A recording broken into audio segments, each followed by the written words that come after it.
warahmatullahi wabarakatuh. Nama saya Ahmad Sumardi. Di sini saya akan memenuhi mata kuliah UAS Mikroekonomi Islam. Yang pertama adalah jelaskan kurva pergerakan harga dan mekanisme pasar. Dan yang kedua adalah jelaskan pandangan Islam terhadap intervensi pasar. Nomor 1, kurva permintaan adalah grafik hubungan antara suatu produk dan permintaan konsumen. Dalam kurun waktu tertentu, permintaan dapat dipresentasikan secara visual melalui grafik. Grafik ini mengacu pada titik harga suatu produk yang ditunjukkan pada sumbu vertikal dan jumlah konsumen ditunjukkan oleh sumbu horizontal. Berikut ini adalah kurva permintaannya. Dengan kurva permintaan ini, perusahaan akan melihat dengan tepat terkait permintaan konsumen pada suatu produk dengan harga tertentu, apakah meningkat atau menurun.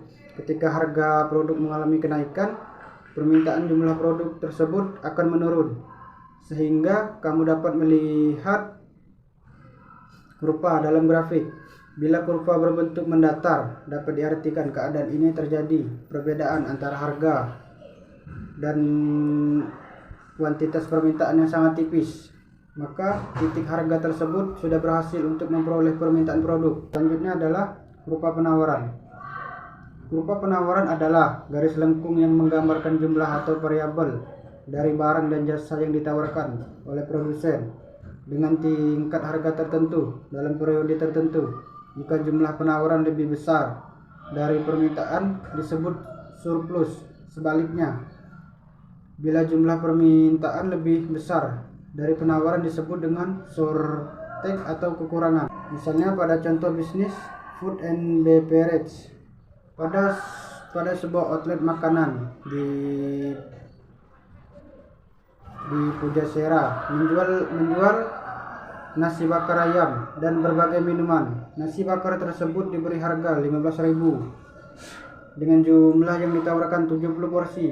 Karena pemiliknya melihat antusiasme dari para konsumen cukup tinggi, dia memutuskan untuk menaikkan harga jual nasi bakar tersebut menjadi 18.000. Jumlah penawaran nasi bakar pun dinaikkan menjadi 100 porsi. Bila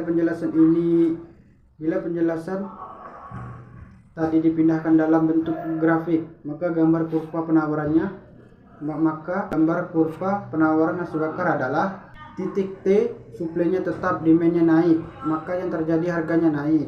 Titik U, demandnya naik, suplainya naik, maka yang terjadi harganya turun.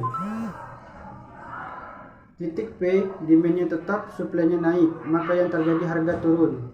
Titik W, demandnya turun, suplainya naik, maka yang terjadi harga akan tetap. Titik X, demandnya turun, suplainya tetap, maka yang terjadi harganya turun. Titik Q, demandnya turun, suplainya turun, maka harga akan tetap. Titik R, demandnya tetap, suplainya turun, maka harga akan naik.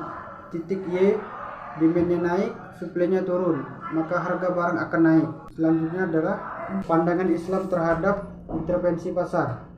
Harga pasar pada hakikatnya ditentukan dari kesepakatan antara penjual dan pembeli. Harga yang ditawarkan oleh penjual dengan harga yang diinginkan oleh pembeli akan bertemu pada suatu titik yang disebut titik keseimbangan. Dari titik keseimbangan itulah harga pasar diperoleh. Di mana harga tersebut mencerminkan kepuasan pedagang dan pembeli yang seimbang. Tidak ada pihak yang diuntungkan ataupun dirugikan. Namun ternyata dalam beberapa kondisi muncul pihak-pihak yang berkewenangan untuk mengambil kebijakan dan mempengaruhi bahkan menentukan harga pasar. Pengambilan kebijakan oleh pihak lain atau pihak ketiga disebut intervensi pasar. Intervensi pasar pada umumnya dilakukan ketika pasar mengalami ketidakstabilan harga dan sulit untuk mencapai titik keseimbangan. Pihak yang melakukan intervensi pasar biasanya pemerintah atau pihak yang diminta pemerintah dengan tujuan menstabilkan harga pasar, memberi harga murah pada konsumen, namun juga tidak mengurangi efisiensi pelayanan bagi produsen. Intervensi harga menurut perspektif Islam bebas dalam hal ini berarti pemerintah menjamin kebebasan pasar untuk melakukan mekanisme secara alami melalui interaksi permintaan dan penawaran. Dalam konsep Islam, harga yang adil berarti tidak merugikan pembeli maupun penjual. Mekanisme dalam perspektif ekonomi